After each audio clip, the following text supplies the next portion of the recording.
Hello and welcome on Watchers TV, and I am delighted to share with you a fantastic discussion with one of the great men we have had the chance to encounter in our beloved watchmaking industry, Mr. Jean-Pierre Hagman. And when I say a great man, I not only mean when it comes to his magical and legendary skills as a casemaker, but also and simply as a great, kind, generous, ingenious and funny person. Without forgetting to mention his love of motorbikes, something we'll get back onto at the end of this video. For those who have never heard of his name, well, in the last decades, Mr. Hagman has been involved with fabricating some cases for some of the most prestigious and complex timepieces. For instance, the Patek Philippe Star Caliber, just to name one, and he's been able to affix his very own seal, GPH, on all the cases he's been working on, and for the collectors who own such pieces, well, they know for sure they have something extraordinary in their collection.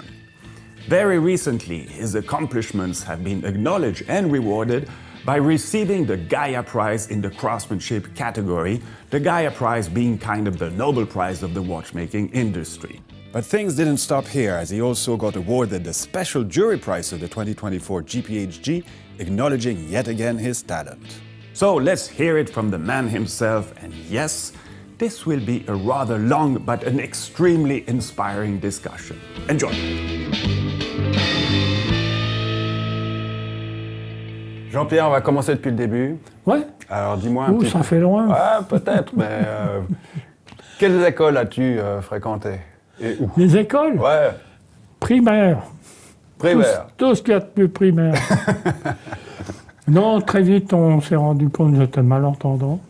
Puis dans une école normale, j'étais pas trop soigné, quoi. Alors, il y a une école qui existe toujours pour les gens malentendants ou pas entendants du tout. Alors, il y a des classes pour les malentendants dont j'ai fait partie. C'est une scolarité simplifiée, quoi. Parce qu'il paraît que quand on n'entend pas bien, on a un esprit simple. Mais vous verrez que c'est pas le cas. Alors, j'ai fait l'école là, et puis j'ai fait aussi commissionnaire pour gagner un peu de sous, livrer des fleurs, des trucs comme ça. Et puis après, je suis rentré en apprentissage. Ça, c'était déjà à Genève, hein? Oui, toujours, oui. J'ai des parents suisses-allemands qui parlaient, ma mère difficilement français, mon père mieux, parce que dans le milieu où je travaillais. Donc j'ai fait l'apprentissage chez Ponti Gennari, qui était à la rue des Vieux Grenadiers 7, qui est aujourd'hui l'adresse du musée Patek Philippe, tout simplement. When I have him here, and this is the fun part, he comes very often and we have a coffee and then he explains me what he does and how he does it. He says, you know, this is the building where I did the work. Before this was the Patek Philippe Museum, it was his workshop. And he says, I was sitting over here, I looked out the window, and that's where I grew up. So he definitely feels at home here. Yeah. You know, it's not that we just only have his watches here, we have his spirit in this building. That's nice. And yes, we do have some special guests in this video, more to come. Alors j'ai fait l'apprentissage là durant 4 ans, même un petit peu plus, quoi, mais 4 ans c'est sûr. Et puis... en tant que quoi? Bijoutier joaillier. Ok. Joaillier, oui, bien sûr. Puis j'ai eu différents professeurs, donc des ouvriers, quoi. Et puis certains m'ont marqué plus que d'autres. Pourquoi tu as choisi cette voie-là? C'est le hasard ou tu avais un intérêt dès le départ? En fait, c'est ma mère qui a dit, écoute, là, tu auras toujours une blouse blanche. Et puis, pas toujours, hein. Mais c'est ça qui est Piterassi. Parce que mon père était mécanicien tourneur, puis là, tu es forcément debout, toute la journée debout. Ça a un impact, quoi. Alors, bijoutier, j'ai appris bijoutier. J'ai fait tout l'apprentissage. Puis chaque année, il y avait un examen intermédiaire pour voir la progression. Alors au début, la première année, on était 24. Deuxième année, on n'était plus que 18. Puis ainsi de suite. À la fin, on était une douzaine. Et puis chaque année, j'étais ou premier ou deuxième. Ouais. Alors c'est les commissaires d'apprentissage qui jugeaient notre travail. Donc on recevait un dessin, qu'il fallait faire le bijou en question. Et puis en général, je finissais entre 1 et 2 jours avant tout le monde. En plus. Oui. Parce que, je vais autant le dire tout de suite, je suis un paresseux qui travaille. Donc je cherche toujours le moyen le plus simple, le plus efficace pour arriver au but. Ouais. Mais sans jamais sacrifier la qualité. Ouais, pas de, Toujours la qualité. pas de raccourci, quoi. Ouais, pas de raccourci. Ouais. Mais ce qui me fait dire que tout ce qui est compliqué, c'est inutile. Puis tout ce qui est utile est simple. Voilà. Proportionnellement aux problèmes à résoudre. Attention! Just love these words of wisdom. Là, j'ai fait donc l'apprentissage. Après, j'ai été travailler quelques mois à Zurich. J'avais envie de travailler dans un atelier d'artisan. J'ai été une petite année là-bas à Zurich. J'ai pas trouvé une bonne ambiance. Puis un atelier très fermé, presque sans fenêtre. C'était pas très agréable. Mais c'est une expérience, de toute façon. Mais il faut dire que je parlais déjà suisse-allemand. Ouais, ça lui a Je viens facilité. d'une famille de Suisse-allemands. Donc je parle suisse-allemand, l'appenzellois S'il précisément. vous plaît, ouais. Très important. Alors, je suis revenu à Genève. Et puis là, j'ai fait différents métiers. Hein. Je n'ai pas fait toujours que bijoutier. Mais en bijouterie, j'ai travaillé chez Gay Frères, qui était une fabrique de chaînes et de bracelets. Et puis là, j'étais astreint à souder des bracelets sur les boîtes Rolex.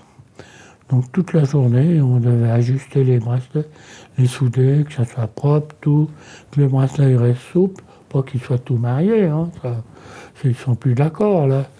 Alors ça a duré une petite année à peu près, parce que évidemment c'est pas très enrichissant. Ouais. Et puis après j'ai travaillé, la moto elle m'intéressait déjà. Alors j'avais déjà une grande maîtrise de la moto, tout ce qui était réparation, démontage, remontage, etc. Yes, told you, motorbikes are important. And as promised, we'll get back on this a bit later in this video. Alors j'ai été travailler dans une agence de moto à la Terrassière, chez Bernard Huguenin. Il avait une agence Honda, Yamaha et BMW. Puis là, en quelques semaines, j'étais le chef d'atelier. Voilà. Et puis là, j'ai travaillé plus de 2 ans. Et puis j'ai fait connaissance du milieu de la course. Et puis là, il y avait un coureur qui s'appelait Étienne Delamarre, qui roulait à l'époque en Yamaha, TZ, OV, etc. quoi. Puis il cherchait quelqu'un pour refaire les moteurs. Tous les 1000 km, il faut refaire le Villebrequin. Alors, j'ai cherché comment on refaire Villebrequin. J'ai fait la presse.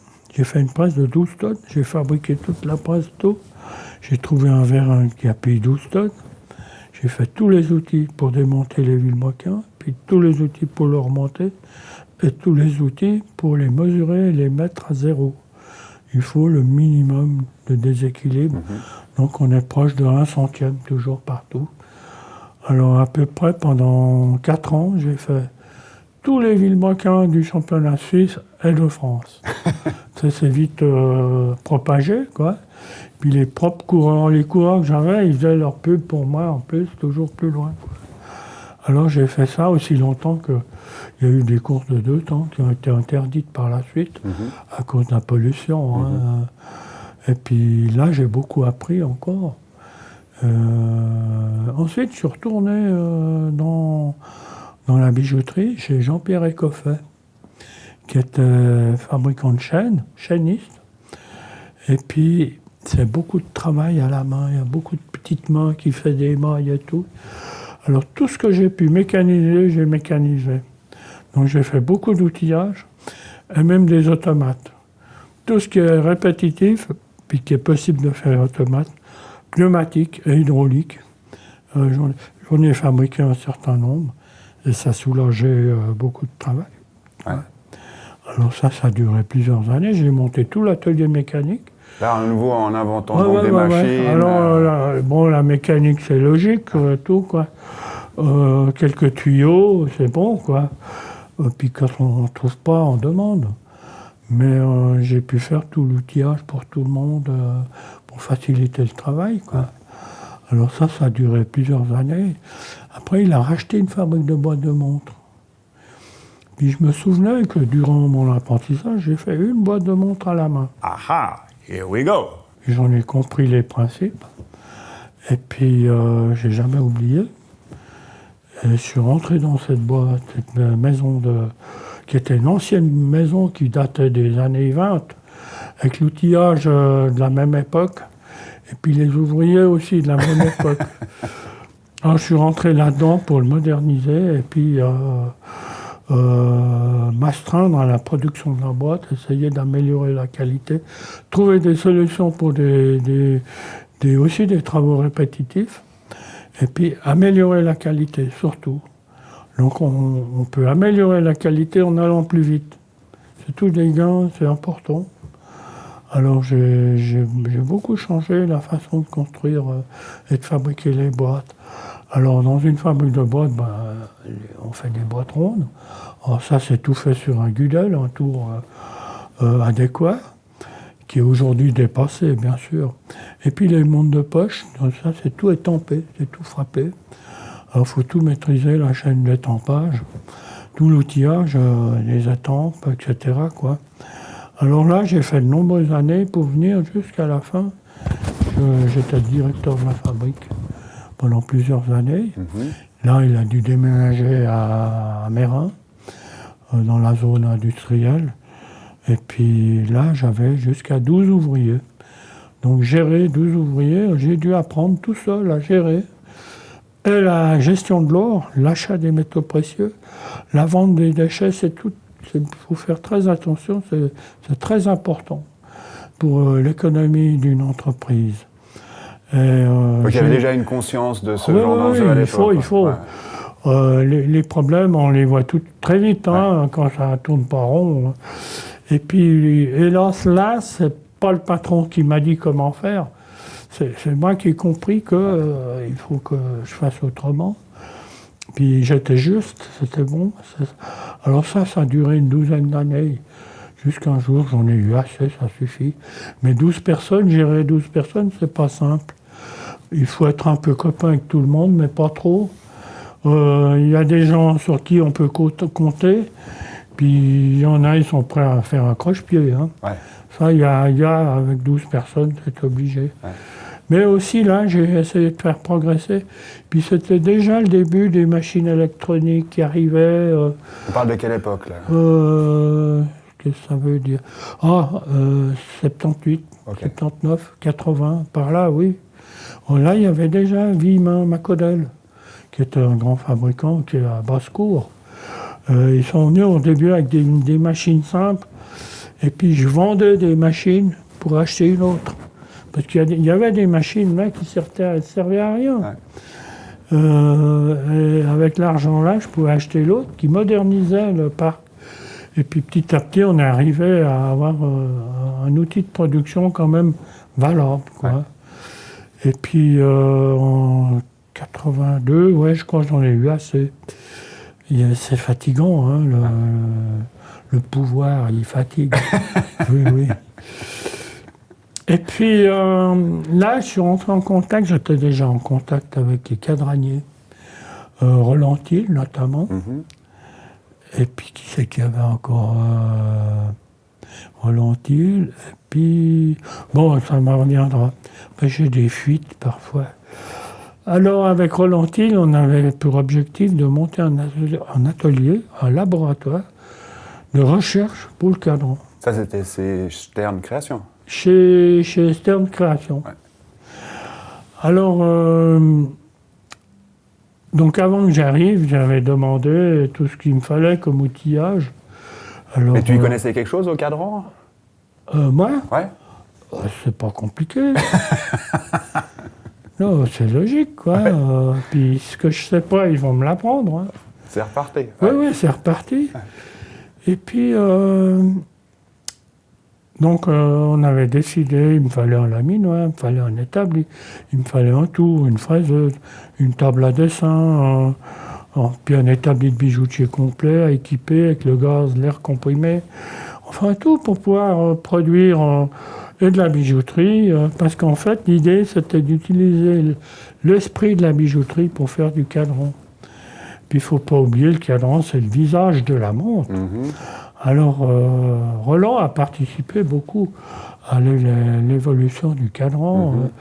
La décale qui est arrivée sous son règne, on va dire, les décales, les appliques aussi, c'est tous les trucs qui ont amélioré le cadran, la vision du cadran. Et puis il espérait donc avec moi, comme il me connaissait bien, trouver des trucs, des machins, des choses. Et puis un jour, je suis arrivé, en 1er avril, je devais avoir un atelier tout près, tout. Il n'y avait rien. Alors il me dit, écoute, on va aller aux réserves. Donc les réserves, on sait ce que c'est à la cave. Toutes les machines que les autres ne veulent plus ou qui ne sont plus d'usage. Alors, je ne sais pas, pendant 2 mois, j'ai fouillé le sous-sol. J'ai trouvé un tour qui avait tout rouillé, un chebeline qui avait pris l'eau. Puis comme c'est de la fonte, ça rouille très vite. Hein. Mais ça se nettoie très vite aussi. Et puis une fraiseuse, l'établi, j'ai été l'acheter chez mon ancien patron, chez Coffet, qui me l'a vendu. Une table à dessin, il y en avait, parce qu'il y avait déjà des techniciens à l'interne. Et puis pendant plusieurs mois, j'avais de temps en temps quelque chose à faire, mais pas grand-chose. De temps en temps, une idée qui venait à Roland ou à moi. Alors on développait des cadrans de toutes sortes, des nouvelles couleurs, des nouvelles façons de faire des couleurs, les reliefs, enfin plein, tout ce qu'on peut imaginer pour les cadrans, quoi. Et puis là, à l'époque, le cadranier, il avait une vraie force de proposition par rapport aux marques. C'est pas les marques qui venaient, on veut ci, on veut ça, vous leur proposiez des choses, quoi. Quand on peut proposer encore d'autres choses, on prend le pas sur la concurrence, de toute façon. C'était d'être en avance sur la concurrence, qui n'attendait pas longtemps pour copier. Voilà. Alors, puis, parfois, c'était pas toujours brevetable, c'était pas toujours protégeable. Alors, voilà. Alors, j'ai travaillé comme ça plusieurs mois, mais j'étais pas très content. Alors, ça n'a pas duré très longtemps. Et puis, le fameux André, il a profité des vacances de Roland pour me dire qu'il n'y avait pas besoin de revenir. Alors, c'est le seul patron qui m'a mis à la porte. Well, maybe getting fired for the very first time of his life was an actual blessing, and this led him to go down his very own route, something many have been very grateful since. Alors, j'ai réagi très vite. J'ai dit non, ça ne va pas se finir comme ça. Je vais me mettre à mon compte. On est assez, tous ces patrons, les tergiversations et tout. J'aimerais bien mettre à mon compte et puis tout gérer moi-même. J'ai assez d'expérience pour le faire. Et puis j'ai utilisé mon deuxième pilier, qui était utilisable. Alors j'ai couru, j'étais à Milan, où il y a les fournisseurs de matériel de bijouterie. J'ai acheté un laminoir, un banc à tirer, des filières, enfin tout ce qu'il fallait. Tout ce que je ne trouvais pas ici, ou bien moins cher là-bas, bien sûr. Après, j'ai fabriqué mon établi, tout, avec les layettes, les tiroirs, tout. J'ai fait les layettes, tous les outils qu'il fallait pour travailler. Mais je n'avais toujours pas de local. C'était une période extrêmement difficile à trouver un local. J'ai écrit à, je me souviens, 56 régies. Jamais trouvé de plusieurs mois, aucune réponse est venue. Et c'est le fils à Roland, Daniel Thiel, qui avait un atelier à la rue des Deux Ponts, au numéro 6. Il avait trop de place. Il m'a dit, écoute, tu peux venir ici, tu débarrasses cette pièce, puis tu t'installes là, puis c'est bon. Il dit, mais combien tu veux de loyer? Non, c'est gratuit, tu peux venir, il n'y a pas de souci. Je dis, non, moi je ne viens pas gratuite, hein. Moi, je te paye ton téléphone. Hein. Comme ça, j'ai payé quelque chose. Alors, je me suis installé là. J'ai écrit à tous les gens que je connaissais, donc toute la Suisse horlogère, dont Anderson, etc. Et puis en fait, Anderson, c'était son chemin pour rentrer chez lui. Puis c'était mon premier client, voilà. Puis il a été longtemps mon client, j'ai fait beaucoup de choses pour lui. Puis lui, il m'a aussi appris les secrets des grandes complications, où je ne connaissais pas tout, parce qu'il faut les avoir sous le nez pour comprendre. Alors Anderson m'a beaucoup appris sur la façon de faire, la façon de concevoir, surtout les répétitions minutes. Alors là, en répétition minute, j'ai beaucoup évolué. J'ai fait évoluer la construction, simplifier la construction, plus simple, donc moins fatigant et plus fiable. Alors après, tout le monde m'a copié, ça c'est sûr. Et comme ça, j'ai pu faire les montres de poche, beaucoup de montres de poche, en tout genre, en lépine et en savonnette. Pour Anderson et puis beaucoup d'autres clients, bien sûr. Et j'ai dénombré à ce jour 33 clients. J'ai eu 33 clients qui pratiquement tous sont restés avec moi sur plus de 30 ans.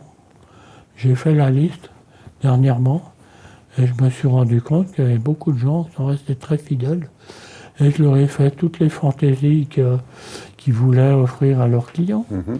You know, behind every watch, there's not just one person, there's many people who build all these pieces, which finally we can hold in our hands. Mr. Hackman is very lucky because what he builds, everybody can feel it with his hands, can open it and play with it. So I think he has an advantage. And but what he delivers, and so he made a lot of cases for Patek Philippe. And what he delivers is really top of the notch. He indeed made that list, and he fully disclosed it when he received his Gaia and GPAG awards. If you want to know who's on the list, well, you'll find this at the end of the video. Oh, j'ai eu des clients jusqu'en Allemagne. Donc la société Gebrüder Emmerle à Munich, qui est un des grands joailliers d'Allemagne, qui est resté avec moi pendant plus de 20 ans. Et puis qui m'a même envoyé des ouvriers pour que je leur apprenne à faire les boîtes. Et j'ai eu souvent des stagiaires aussi que je prenais volontiers parce que je leur expliquais comment on travaille dans la bijouterie, dans la boîte de montre, la conception. J'ai eu de nombreux stagiaires qui sont venus durant ces 30 ans que j'étais à mon compte. J'ai eu très peu de problèmes avec les clients. J'ai eu par exemple Concorde Watch à Bienne. Ils sont venus longtemps, chaque année ou presque chaque année pour faire tous les nouveaux modèles, développer les nouvelles, faire les postiches pour les vitrines aussi, beaucoup. Puis souvent des grandes complications aussi. Alors voilà, puis avec Patek Philippe, c'était mon plus gros client, où j'ai produit énormément de grandes complications, en montre bracelet et en montre de poche, en savonnette et en lépine. Donc je rappelle, les lépines, c'est les montres de poche sans couvercle, donc avec une vision directe sur le cadran. Les savonnettes ont un couvercle qui se ferme, et puis les lépines, elles ont un verre, une glace, quoi, voilà. Et puis là, les plus grandes complications, qui ont été jusqu'à 21 grandes complications, donc y compris une grande sonnerie. Donc la grande sonnerie, je rappelle que c'est le Westminster qui sonne tous les quarts. Alors c'est vraiment très complexe. So, what is the recipe for a beautiful case? What defines it? Je pense que c'est un sens aigu de l'esthétique. Parce qu'autant en mécanique, on produit une sculpture ou une boîte, une montre, la forme est très importante pour moi. Une belle forme, ça se tient à peu de choses. Alors arriver à faire une belle courbe, ça tient à 2 ou 3 dixièmes près, hein, la belle courbe. Alors, et puis simple, jamais compliqué. Tout ce qui est compliqué, non. Quand on a une pièce très simple, avec des lignes très simples, chaque jour qu'on la prend, elle est belle, elle est jolie, on l'admire chaque fois qu'on la prend. Oh, elle est chouette, elle est super, on est content de la mettre. Puis ça, c'est la plupart des gens. What makes him so special?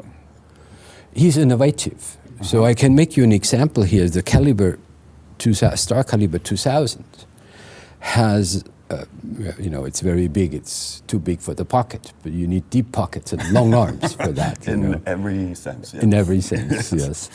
So when you want to open that watch, you push the button and then you can look inside. When you want to open the other side, you have to first push in the pendant, turn it 180 degrees, and then push the button, and then you can see the world map, the sky map here. This is innovation which comes out of Hackman's hands, and that's where he is great. So whenever he wants to do something, he tries to find a new way. And that's what you can feel whenever you touch one of his watches. Mais il y a aussi une clientèle de mauvais goût. On en a parlé. Avec Frank Muller, par exemple, on a estimé la clientèle de mauvais goût vers 25%. Ouais. Ouais. Alors on disait, elle a beaucoup de goût, mais elle est mauvais. Alors, il y a des gens qui ont besoin de choses qui ne nous plaisent pas à nous. Mais donc là, tu avais moins de plaisir à les faire, j'imagine. On n'a pas l'exclusivité du bon goût, quoi. Mais on est du bon côté, quoi. Voilà, et puis les gens de grande culture, tout ça, ils sont souvent avec nous, bien sûr. Hein. Et puis là, j'ai développé avec Acrivia, donc il est venu me chercher il y a 4 ans maintenant, et je l'ai renouvelé toute sa collection. This is a very interesting thing because one could understand that maybe you would want to take it easy a bit, having proven so many points already. But no, Mr. Hagman still has this envy, this desire of pursuing his craft, and to do so with a young team of Recep Recepi means a lot, a way of transmitting his knowledge for the better of the watchmaking industry, and to my opinion is part of the success that Acrivia is recognized for today. Smart and wise move, Mr. Recep. Puis aujourd'hui, on produit à l'interne. Donc j'ai monté un atelier complet, j'ai appris aux techniciens à concevoir les boîtes, tous les principes, et puis apprendre aux ouvriers à les produire. Et puis j'ai pu engager une personne que j'ai formée dans le passé, qui était chez Vache, qui est Patek Philippe d'abord, qui me l'a envoyé plusieurs fois, je l'ai eu plusieurs fois en stage. Puis après, je l'ai pris avec moi chez Vacheron, parce que c'est Vacheron qui m'avait racheté mon atelier. Et puis pendant 2 ans, je l'ai formé encore. Puis aujourd'hui, c'est une pièce maîtresse chez nous. Alors je suis très content qu'il soit là, parce qu'il est très performant. Il fait du beau travail. Voilà, puis j'ai pas de soucis pour la suite, quoi. Alors, toutes les boîtes sont produites à l'interne, donc en or rouge, en or jaune, en platine et en acier. Et aujourd'hui, on a un carnet de commandes qui couvre 4 ans. Et puis, plusieurs de nos pièces ont fait des très beaux résultats dans les ventes. On a pu le voir. Only Watch, il y a une antimagnétique qui est partie là aussi, à un prix très élevé. Et puis une Louis Vuitton qu'on a aussi fait. Tout ça, je suis surpris. Et puis tous les mouvements sont faits à l'interne, tout est développé. Et je participe aussi, je fabrique les pièces de mouvement. Ça s'arrête jamais. Ouais. You know, for me, he is the best case maker I've ever seen. No question. That's the reason why Patek Philippe has contracted with him and asked him to build some cases for one of the most important pieces. The Star Caliber 2000 is one of our most important pieces. It ranks in the top 5. All the other watches we have here in the museum, I think 1% of our watches here are cases made by him. That says something, and they are very well done. And clients love these cases, and they're always in perfect condition. Okay, in this next section, you guys will be in for a few trade secrets. Let's continue. Tu parlais des matières. Est-ce qu'il y a des matières qui te plaisent plus que d'autres à travailler? Bien sûr. Et pourquoi? Parce que c'est moins difficile à usiner. C'est plus reposant, n'est-ce pas? Alors, aujourd'hui, dans les aciers, les aciers inox qui s'usinent très bien. On peut très bien les usiner. Puis aujourd'hui, on trouve des outils de coupe tout prêts à l'emploi, qui vont très bien. Mais il y a 30 ans, il fallait faire ces outils de coupe soi-même. Ouais. Alors là, j'ai toujours fait tous mes outils de coupe. Donc en acier rapide. Et puis, quand on usine du platine, on fait des autres coupes. Ouais. Et puis le platine, il use les outils très vite. Ouais. On ne peut pas utiliser le métal dur. Il s'égrise immédiatement. Un burin métal dur, il tient entre 22 et 28 secondes. Il s'égrise tout de suite. Okay. C'est une matière coriace. Ouais. Bien qu'elle soit plutôt tendre, il y a une forte densité, on est vers 20 de densité. Hein. Et le platine use les outils très vite. Mais les meilleurs outils sont en acier rapide, donc, ce qui existe depuis déjà presque un siècle. Hein. Ouais. Alors, faut juste connaître les angles de coupe et de dépouille, c'est tout. Alors, toujours aujourd'hui, c'est toujours en acier rapide pour usiner le platine. Pour l'acier inox, alors, c'est des outils en métal dur avec des plaquettes interchangeables. Ça va très bien, là, il y a tout ce qu'il faut. Maintenant, il y a les fraises aussi. Et les mèches, tout ce qui est pour perçage, etc. Alors, les mèches en métal dur, c'est fragile. Ça peut rompre facilement. Alors, il faut faire très attention. Et on fait les avant-trous en acier rapide. Mais on change souvent les fraises. Il faut les remplacer assez souvent. Sinon, elles finissent par casser dedans. Hein. L'or rouge, il est un peu plus dur que l'or jaune. Parce qu'il y a beaucoup de cuivre dedans. Ce qui rend le métal un peu plus dur à usiner. Mais pour moi, c'est le meilleur or. C'est celui qui est le plus résistant, qui s'use le moins. Puis, je trouve que ça a une belle couleur, quoi. Le rouge est très beau. L'or jaune, un peu plus tendre, c'est ce qui est le plus facile à usiner. Voilà. En gros, les problèmes. Et puis, le platine, les soudures se font à plus de 1000 degrés. Donc, il faut mettre des lunettes noires. Et puis, on a des soudures adéquates. Et puis, des chalumeaux à l'oxygène pur, pour arriver à 1000 degrés. Alors, il faut imaginer souder à plus de 1000 degrés des pièces comme ça grandes, souder un fil tout sur le bord du fond, sans que ça se déforme, puis que la soudure court partout. Bon, on y arrive. Ouais. Puis, il faut mettre des lunettes noires. Puis on arrive à souder ça.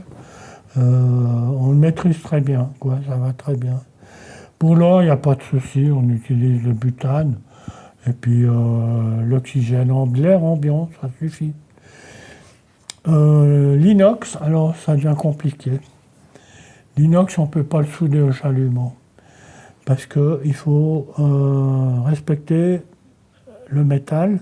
Si on le chauffe avec l'oxygène présente, il va s'oxyder, il va venir tout noir. Donc on ne peut pas souder à l'air libre. Il faut faire ça en atmosphère contrôlée.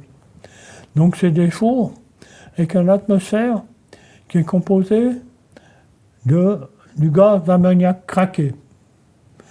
Donc toute la partie, le volume intérieur du four est rempli de gaz d'ammoniac craqué. Et puis de ce fait, il y a une bande en métal qui traverse le four. C'est un four oblong qui est très long. Il y a une bande en métal qui traverse à une vitesse qu'on choisit. Il arrive au milieu du four, là on arrive à 900 degrés environ, les soudures fondent. Puis après elle ressort, puis elle passe un tunnel de refroidissement. Donc il y a un tunnel qui fait à peu près 2 mètres de long, qui a un circuit d'eau froide qui refroidit la pièce pour qu'elle sorte froide.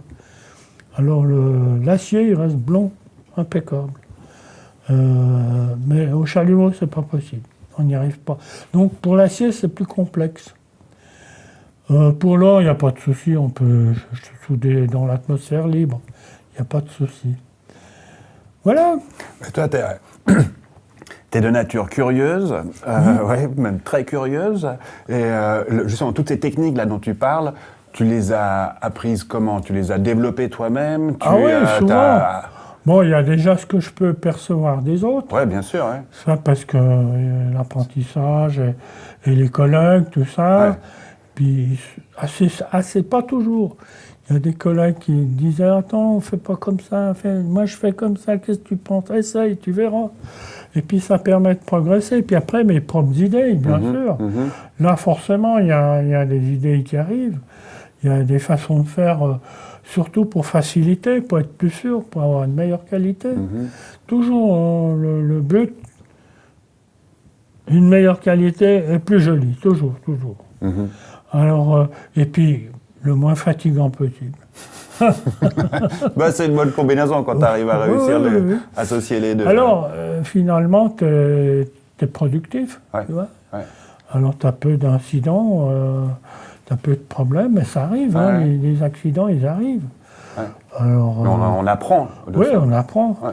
Mais quand il y a un accident, il faut impérativement chercher pourquoi. Il ne faut pas recommencer. Non. Parce que ce qui a été, il a nouveau un accident. Ouais. Alors, il faut chercher pourquoi l'accident s'est arrivé. Alors, dans ce truc, un gros accident, j'étais en train de faire une très grosse montre de poche en platine.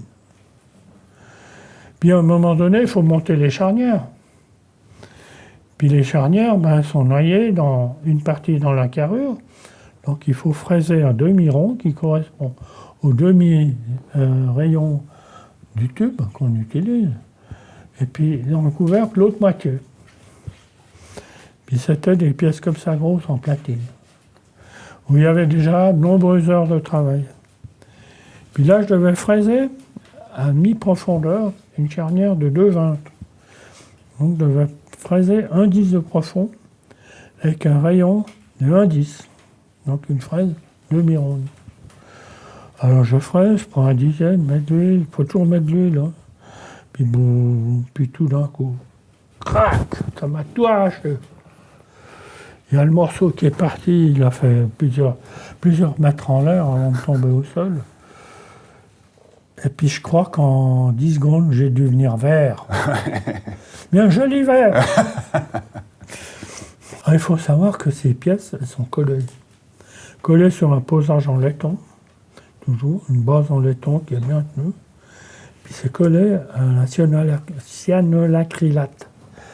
Donc ça tient bien, en principe, si tout est bien dégraissé, ça tient très bien. Mais ça a tout arraché. Puis alors là, avec une fraise circulaire, avec 12 dents, ça a le temps de faire des crocs dedans, comme un gros crocodile. Hein. Ouais. Alors j'ai retrouvé une pièce avec tout mordillé par la fraise, tout abîmé. Et puis ça représente plus d'un demi-kilo de platine au départ. Puis c'était une matière bien plus chère que l'or. Ouais. Puis encore plus lourde, donc il y en a encore plus. Qu'est-ce que je fais? Alors je commence à tout mesurer, tout. Rien n'a été déformé. Tout mesuré, tout était dans les cotes. Mais il y avait des grosses morsures. Alors il existait déjà le fameux laser. Donc les petites cabines avec laser. Alors, je connaissais un bijoutier qui avait ça à la rue des Maraîchers. Il s'appelait Sèche-Chaud. Et puis il avait un laser. Puis je vais vers lui, j'ai dit voilà, j'ai eu un accident. Est-ce que vous pouvez me boucher tout ça? Ouais, mais il y en a pour 2 jours. Ça fait rien. Vous ferez une facture en conséquence, ça sera toujours moins cher que de tout refaire. Ah, il a mis 2 jours. Puis moi, entre deux, je devais comprendre pourquoi ça arrivait. Ouais. Alors il faut être un peu technicien, bien connaître la mécanique. C'était des fraises circulaires. le miron, donc avec le rayon de la charnière. Puis la coupe, c'est ce qui est devant la dent, le plat. Puis ça, c'était une coupe neutre. La coupe rejoignait le centre de la fraise. C'est ça qui n'allait pas. Il fallait une coupe à 8 degrés à peu près. Comme ça. Pas comme ça. Ouais. Coupe 8 degrés. Alors, j'ai tout remis sur ma fraiseuse que je transformais en affûteuse. Et j'ai tout retaillé la fraise en question. Puis c'est plus jamais arrivé. Donc c'est ce qui me fait dire, c'est un accident grave Ouais. qui aurait pu me léser beaucoup et coûter très cher. Et puis ça m'a renseigné que absolument, puis c'est juste, il faut une coupe positive et pas une coupe neutre. Alors toutes mes fraises après que j'achetais, c'est des fraises qu'on pouvait acheter, je les ai raffûtées avec 8 degrés de vent. Puis c'est plus jamais arrivé. Voilà. Comment t'es arrivé à cet angle? Comment t'es arrivé à cet angle de 8 degrés? Ah, c'est l'angle moyen qui est connu, qui est sur les outils de coupe, les burins. D'accord. Sur les burins, c'est ce qu'on met. Ouais. Puis souvent, les burins, on les fait à main levée. Donc c'est 8 degrés à l'œil. Ouais. Peut-être qu'il fait 9. Mais ça marche très bien. Uh-huh. Mais il faut au moins positif. Ça, c'est une coupe neutre. Puis ça, c'est une coupe positive. Très important. Ok. Alors, tous les matériaux durs, coriaces, c'est souvent ça. Alors, c'est ce que je dis, quand il y a un accident, il faut analyser, comprendre pourquoi. C'est très important. Voilà, ça fait avancer la science. C'est ça. Et par rapport toujours au niveau des matériaux, est-ce que tu as travaillé avec des matériaux exotiques comme Oui, le oui, tantal ou ce genre de choses? Oui, du tantal, du titane Ouais. aussi. Alors, le titane, il m'est arrivé une aventure parce que j'étais naïf, quoi, ou pas connaisseur du titane. C'était Paul Gerbert, qui est un grand horloger d'une région zurichoise. Il m'a demandé si je pouvais faire un chrono avec une lunette tournante en titane. Ouais, il n'y a pas de souci, je te fais ça, il n'y a pas de souci. Bon, il m'a envoyé les coordonnées et tout. J'ai fabriqué la boîte. Puis quand il y a une boîte, tu as une lunette tournante, en général, c'est une lunette à baïonnette, souvent. Hein. Alors j'ai tout fait baïonnette, tout comme il fallait, tout. Mais en place. Puis elle ne tournait pas. Elle ne voulait pas tourner. Bon, il n'y a peut-être pas assez de jeu. Alors j'ai augmenté le jeu. Toujours pas tourné. Alors je lubrifie. Tourne toujours pas. Alors j'ai compris. Le titane, il ne glisse pas sur lui-même. Donc, ce que j'ai fait là, j'ai pu mettre à la poubelle. On n'a pas pu l'utiliser. Ni lui ni moi, on savait que le titane n'était pas possible de faire une lunette qui tourne. Okay. Parce qu'il faut qu'elle glisse. Ouais. Il y a des métaux, des matériaux qui glissent très bien entre eux. L'or, le platine, le laiton, l'acier, tout ça, ça tourne. Mais pas le titane. Et le titane, il a encore une autre particularité.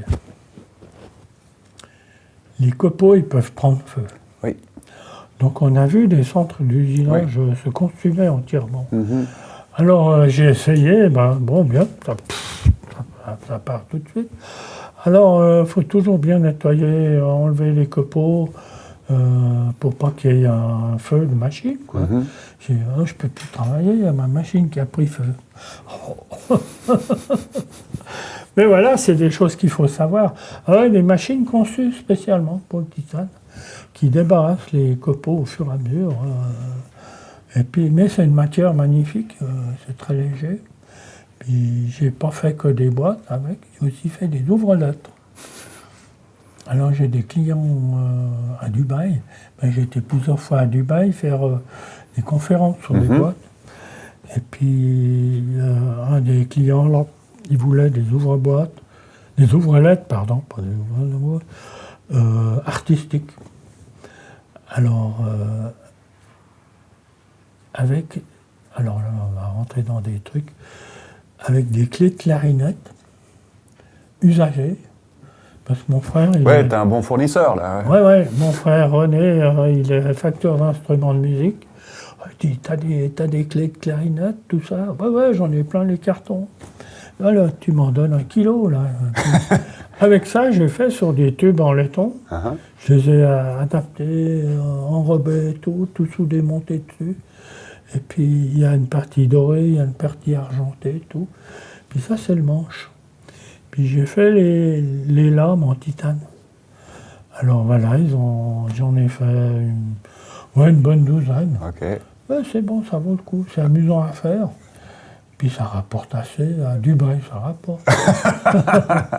Non, alors on m'en a souvent demandé. J'en ai fait plusieurs fois. Puis Dubaï, j'ai dû aller 2 fois.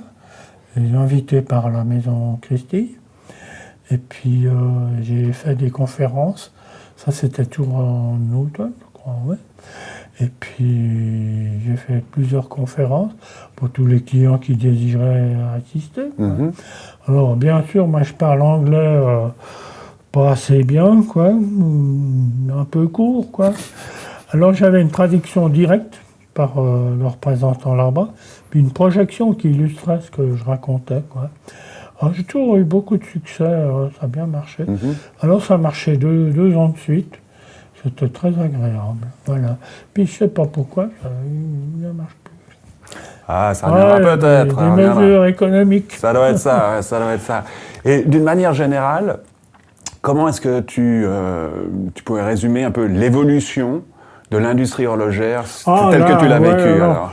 Bon, moi je vais parler des boîtes, parce que il y avait une formation de bijoutier boîtier officielle, qui a un certificat bijoutier boîtier.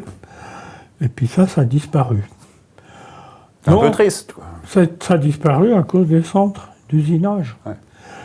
Il n'y a plus de métier de bijoutier boîtier.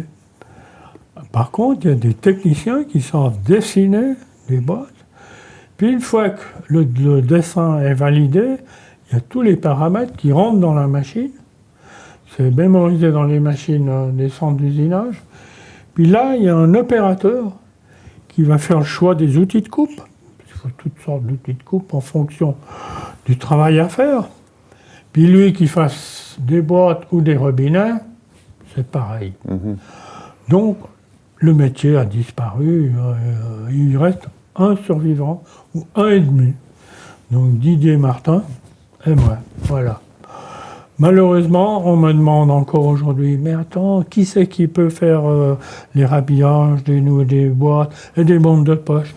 Il y aura quand même quelqu'un de plus malin que d'autres, à quelque part, sûrement. Mais c'est vrai que je n'ai pas d'adresse. Je ne sais pas. Je ne peux pas dire. Voilà, c'est dommage, c'est perdu. Alors, il y a un autre métier qui est aussi en train de se perdre, c'est chaîniste. Alors, on a encore Laurent Joliet, que j'ai invité, demain il va venir. Excellent. Ouais, parce que c'était mon voisin pendant vous avez longtemps. partagé. Puis j'ai fait beaucoup de monde pour lui. Et puis là aussi, lui, c'est un très bon chaîniste. Très bon. Moi, il m'étonne toujours la facilité qu'il a à produire ses chaînes, toutes les combines. Puis non, vraiment bien. Voilà. C'est magnifique, Laurent Joliet, pas l'oublier, lui. Non, on l'aime beaucoup. Yes, we indeed love Laurent too, and for those who haven't seen it, well, we had done a really interesting video on him a few years back, and I clearly invite you to check it out. Link below. Laurent, toi, tu as pratiqué Jean-Pierre pendant quelques temps. Vous avez partagé même ses locaux ici. On a partagé les locaux pendant 14 ans, et puis c'était la chance d'avoir quelqu'un d'expérience qui savait beaucoup de choses, et puis on se complétait beaucoup. Donc ce qui était bien, c'est quand il faisait une boîte, je faisais le bracelet, ou quand j'avais une difficulté à quelque part, il m'aidait, et vice-versa, parce que moi j'ai des lasers, j'avais d'autres technologies que lui n'avait pas. Donc c'était génial, parce que on se complétait beaucoup, quoi. Et à tes yeux, qu'est-ce qu'il représente en fait, Jean-Pierre, aujourd'hui dans ce monde horloger? Ça a toujours été le maître absolu, mais le problème, c'est que personne savaient la chance qu'ils avaient de pouvoir faire des pièces avec, quoi. Puis, ben, moi, j'ai eu la chance que de temps en temps, il n'y avait pas de boulot, puis faire quelques pièces assez sympas pour moi, pour le plaisir, en lui donnant carte blanche, un mouvement, carte blanche, et c'était incroyable. Il cherche toujours à faire l'excellence. Donc, quand on est à côté, on est obligé de se pousser vraiment à monter de niveau pour pas décevoir. Et voilà, après on devient un petit peu barge, mais au moins ça fait des belles pièces. Ce qui est dingue avec lui, c'est que tu sens vraiment que c'est une personne qui est curieuse de nature. Et justement, par rapport à ton métier à toi, quels étaient les types d'échanges que vous aviez? Alors, ben, déjà, il avait côtoyé Michel S, qui était aussi chez Nice, que j'ai racheté l'entreprise. Donc, il connaissait déjà le métier, mais comme il disait, c'est pas mon truc, et puis que je veux pas m'embêter là-dedans. Mais ben, c'était un peu le complément de la montre. Et puis, de pouvoir amener toujours quelque chose de plus. Et donc, pour finir, outre ton talent de chaîniste, Jean-Pierre est quand même un peu dans ses murs actuellement parce que tu as un autre talent. Et si je ferme les yeux, et vous aussi. Alors Jean-Pierre, comment ça va? Ça va bien, alors, je suis toujours là. But as mentioned in the intro of today's video, well, Jean-Pierre Hagman is a die-hard motorbike fan. Not only does he still ride them, participating in exhibitions and even races, but he's also restored many of them, and as you can guess, we're talking some serious vintage bikes with a slight passion for an old Geneva-made brand called Motosacoche.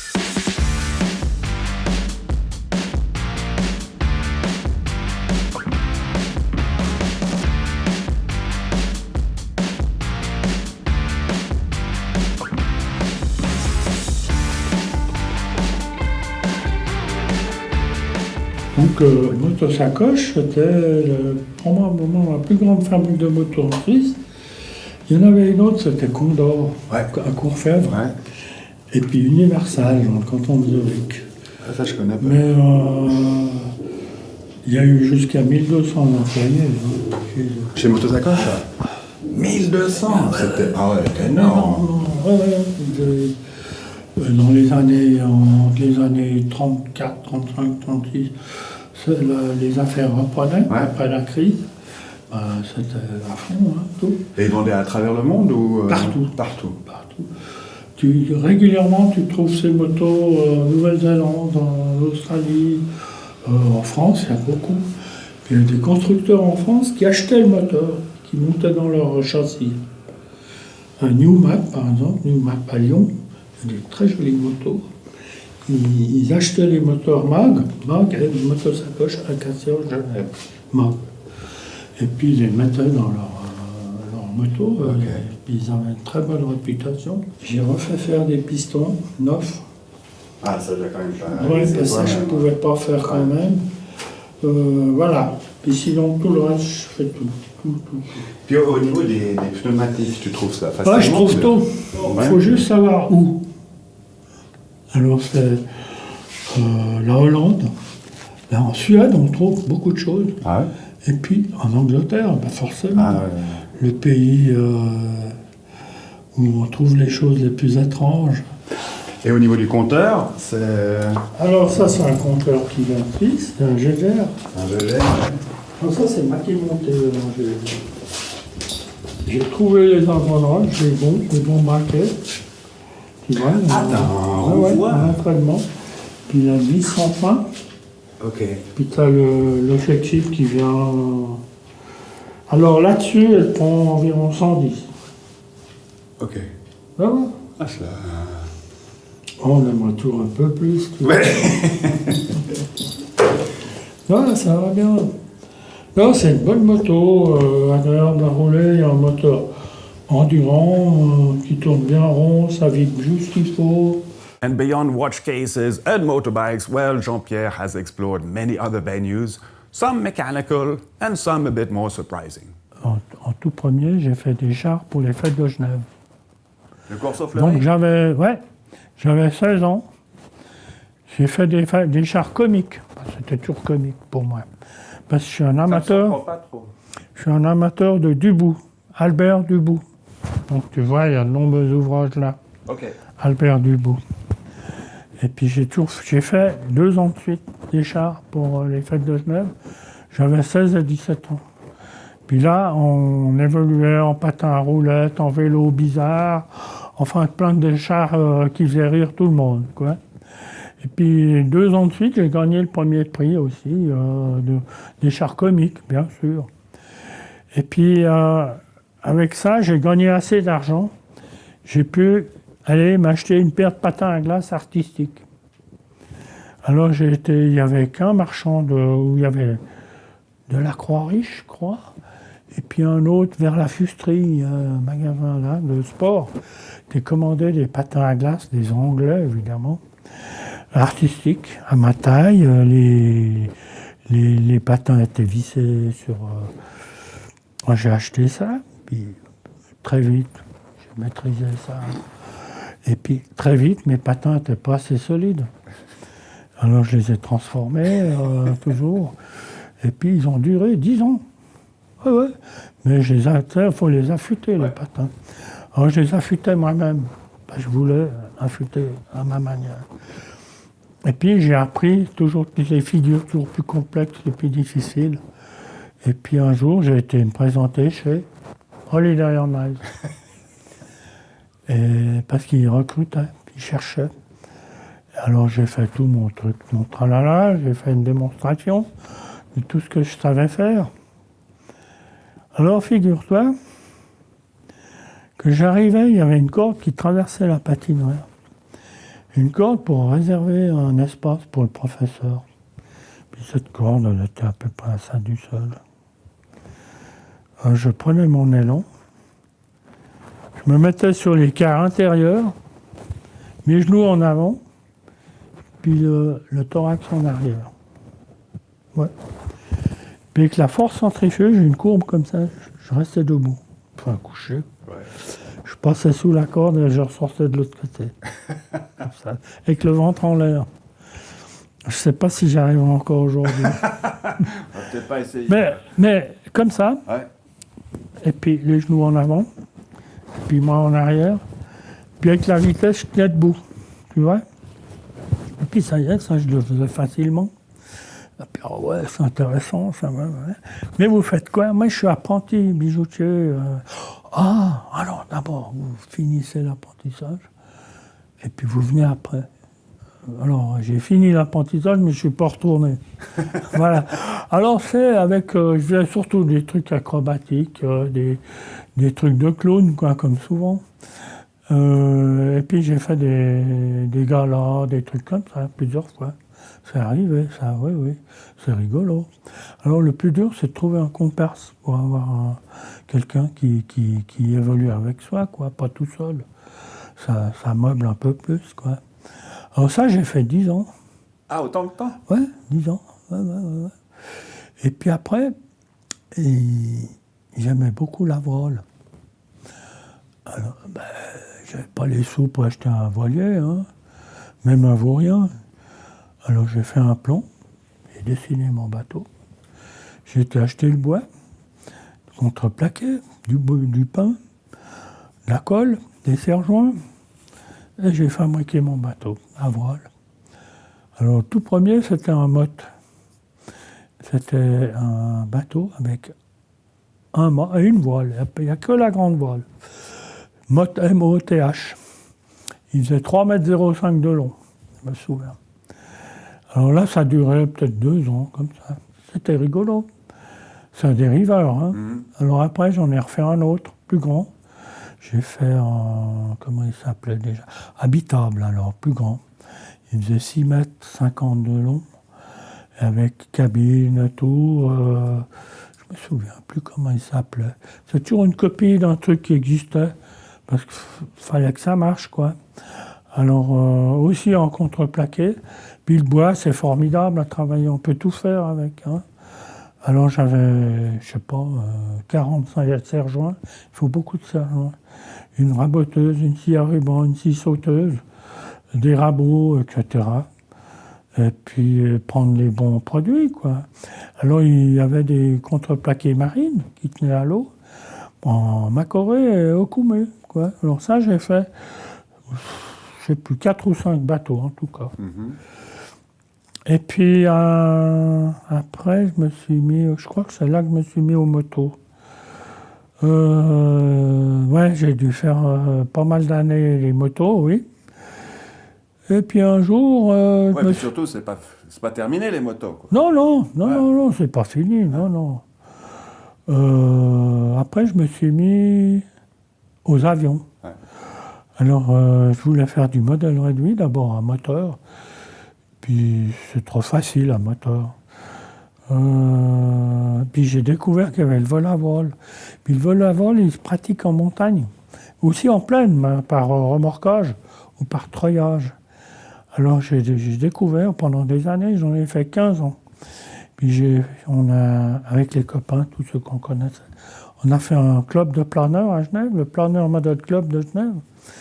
Et puis moi, j'ai été le président 13 ans. Et puis pendant toutes ces années, j'ai construit des planeurs, j'aidais les autres à résoudre leurs problèmes, leur apprendre à piloter. Alors on volait en principe toujours en montagne, beaucoup au Salève, au Cray, on montait au Cray. On allait au Petit Pommier et puis au Mont de Sion aussi. Là, on pouvait voler en bise et en vent. Et puis, les concours, tous les grands concours qu'il y avait en France. Alors, on suivait à travers la presse tout ce qui se passait. Et puis, il y avait des concours de remorquage. Et puis, des concours en montagne. Puis, des concours de maquettes.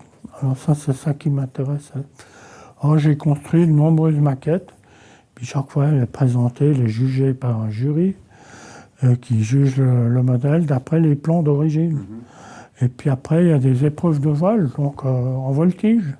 Il faut savoir faire, on va dire, 8 figures différentes en tout genre, si possible pas se louper. Et puis le seul moteur qu'on a, c'est les thermiques ou les dynamiques, c'est tout.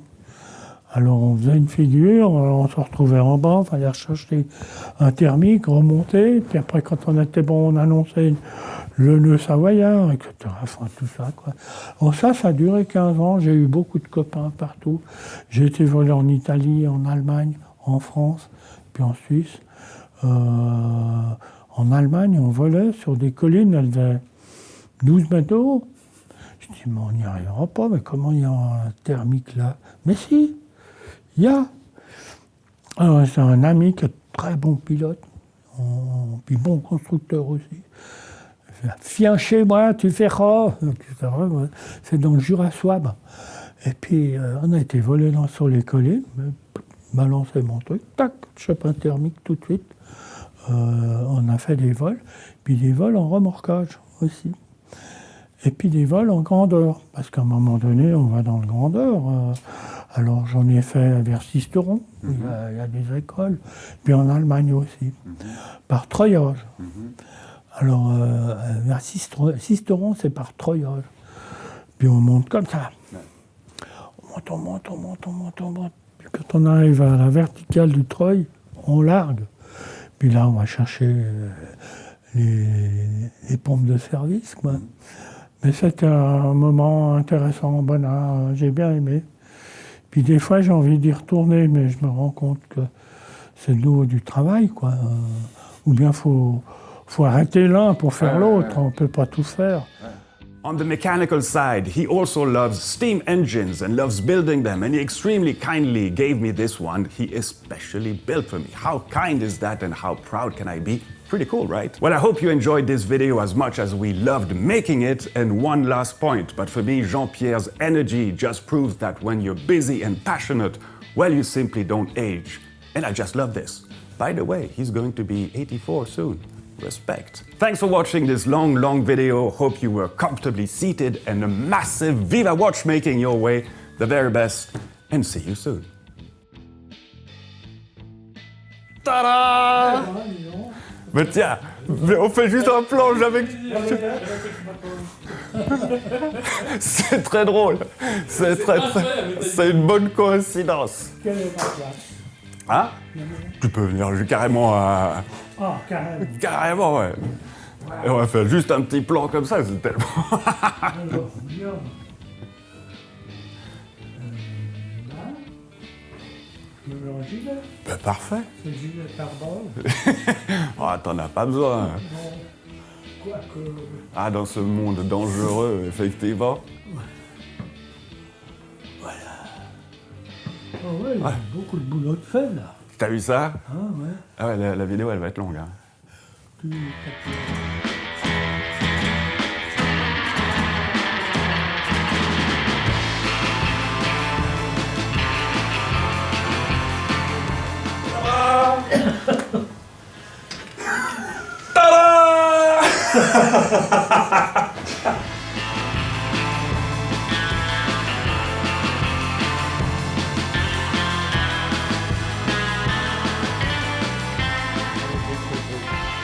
Mais à part ça, j'ai travaillé, je pense, pour la plupart des horlogers, grandes complications de la Suisse.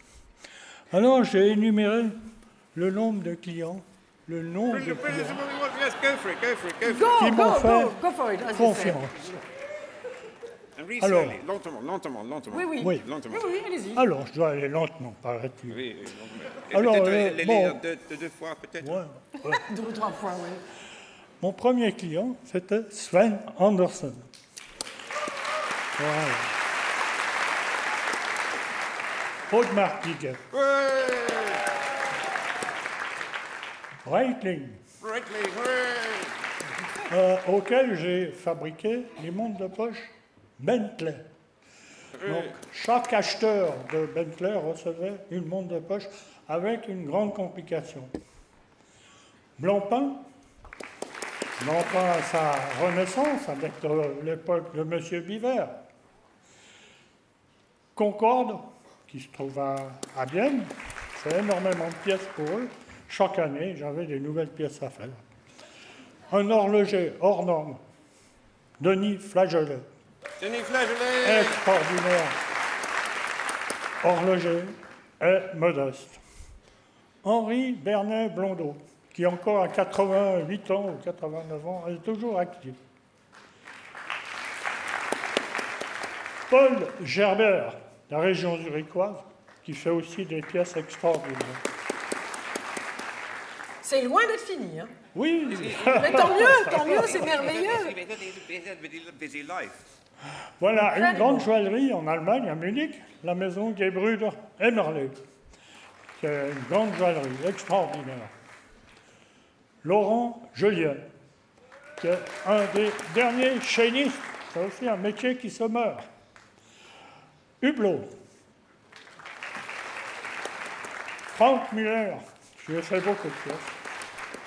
Patek Philippe, il a fait de nombreuses répétitions minutes, les 39-74 entre autres. Vacheron Constantin, où j'ai pu réaliser le coffret observatoire, c'est 5 montres de poche avec 5 tourbillons différents. Antoine Précisio, où j'ai aussi pu faire quelques belles pièces. Movado, qui a un passé prestigieux. Sarkar, des pièces joaillerie, des grandes pièces joaillerie. Guido Semasi, et un grand collectionneur et ami, Helmut Krott. Quelle vie! Quelle vie, monsieur.